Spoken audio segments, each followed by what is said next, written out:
We've all been there.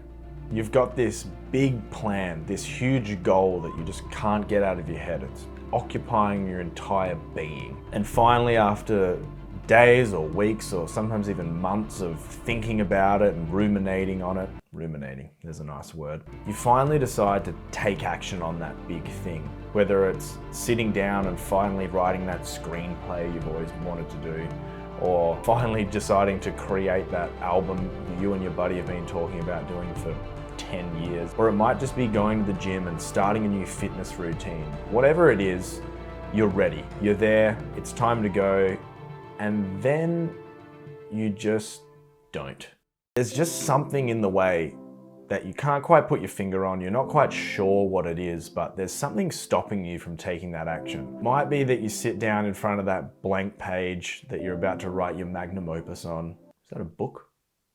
I think it's a book, or it's some sort of writing. You're about to write your masterpiece, and that little cursor just keeps flicking at you, and you can feel the pressure building up. You can feel it in your head, you can feel it in your chest, and there's something in the way. There's some sort of mental block, and it might be a physical block. If you're actually going to the gym, your body's just screaming out, don't do this. And for one reason or another, you just don't get started.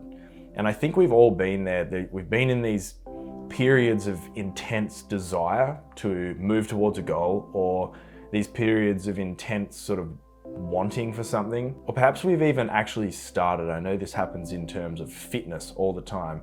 You start, you get a few days in, and you just fizzle out. Even though in your heart and in your head you really want to carry this out, there's just something stopping you. And what it is, it's that dreaded resistance that we all come across. It's your body wanting to stay in a state of inaction. It's inertia. And if this sounds familiar, you are most certainly not alone. I am the king of inaction. I am to inertia what Muhammad Ali is to boxing. I am the ultimate procrastinator, the ultimate resistance crumbler.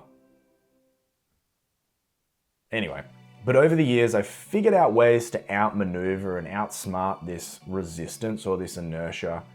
And one of the biggest tips or ideas that I've actually stolen from someone is this idea of focusing less. I was watching this fantastic TED Talk. Well, actually, it wasn't a TED Talk. It was akin to a TED Talk that was delivered by Virgil Abloh? You know who I'm talking about. He's Kanye's friend. He's the creative director of Louis Vuitton. And his key message was essentially to focus less, particularly as it pertains to creativity or creative ventures. And when I heard this, I was right in the midst of a proverbial procrastination hurricane. And I looked back on the times in my life that I'd been the most productive and executed in ways that really sort of felt good to me. And I realized that this had been what I'd been doing in those moments anyway. It's the times when I have 3 or 4 key focuses and am sort of allowing myself the space within those focus areas to explore and try new things. And I guess most importantly, have a little bit of flexibility around the way I'm going about achieving the goals within those focus areas. Now, I know in my last video, I was literally telling you to hone your focus, and that this idea might seem a little bit contradictory, but I think the two actually work in tandem quite nicely. So what I said in the last video around honing your focus still rings true. You want to think about the 3 or 4, maybe 5, 6, it can be however many you want, areas that you really passionately want to pursue. So potentially fitness and family and YouTube. But it's important to have more than just one goal within those key focus areas. You ideally want 3, 4, 5, even 6 key goals or tasks or projects that you're working on. And that way it stops you from being one-dimensional. I remember Gary Vaynerchuk once said, it's okay to not be one-dimensional. In fact, it's great to be multi-dimensional. No person is one-dimensional. Well, actually there are some one-dimensional people, but they're not the sort of people you like to be around, right? And there's a few key reasons that you want to have a bit of space to operate within each of these focus areas. Firstly, it's absolutely vital in avoiding burning out. I'm sure we've all had times in our lives where we've been absolutely laser focused on one goal and nothing can deter us from focusing on that goal and thinking about it day and night and going to bed thinking about it, waking up thinking about it.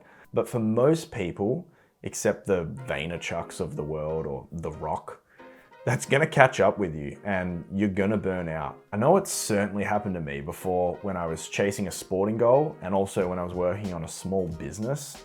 I was just too locked in and I didn't zoom out. I didn't take time to rest and relax and recuperate and just let my brain breathe. So having other things that you can dip in and out of stops you burning too bright too quickly. And it's gonna help you achieve the big goals more quickly and in a way that's more rewarding and sustainable.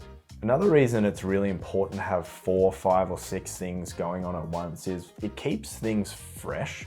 Things can get really stale if you just chug away at it. I use chug a lot. I say chug all the time in these. I know when you're focusing on the one thing day and night, you can just get sick of it. It's like if you eat the same dinner every night or spend time with the same person all the time, you just get sick of them. And that's exactly what can happen with these projects. So focusing a little less on that one big goal and being a bit more multidimensional is gonna go a long way to keeping you more interested in that passion project that you really want to get done. Focusing less is also really important in letting your ideas breathe. I know for me that some of the biggest and most important and formative and profound ideas that I have happen when I'm out on a run. They don't actually happen when I'm working on that specific task. It's when I step back a bit and realistically let the ideas and the goal and the project itself breathe.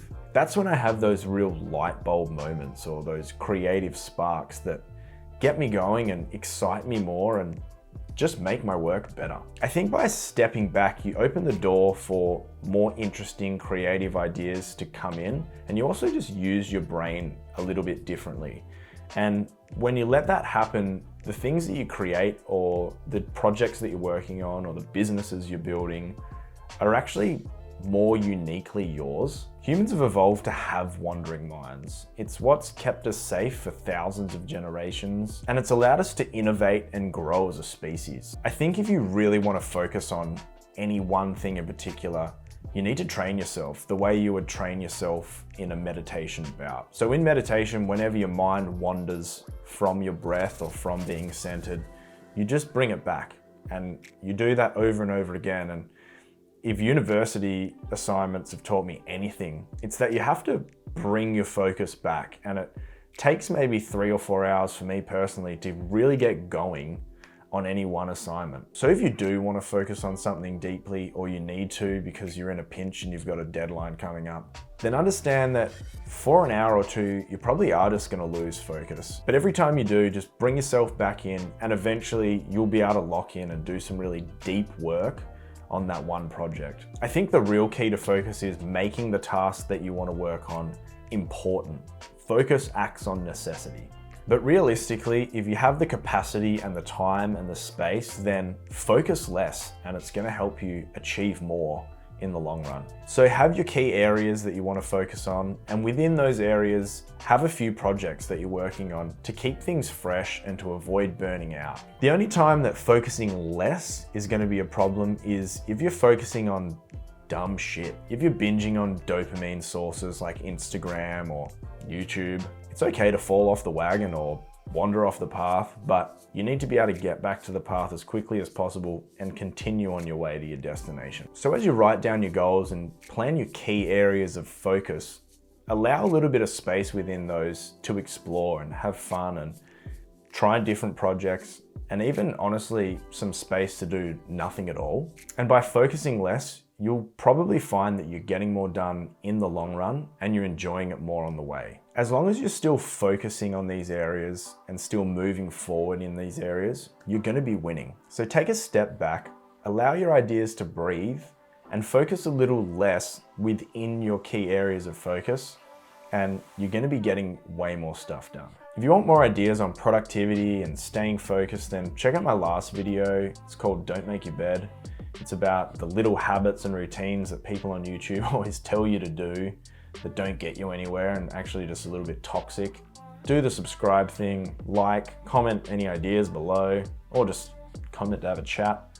And yeah, thanks for watching, and I'll catch you in the next one.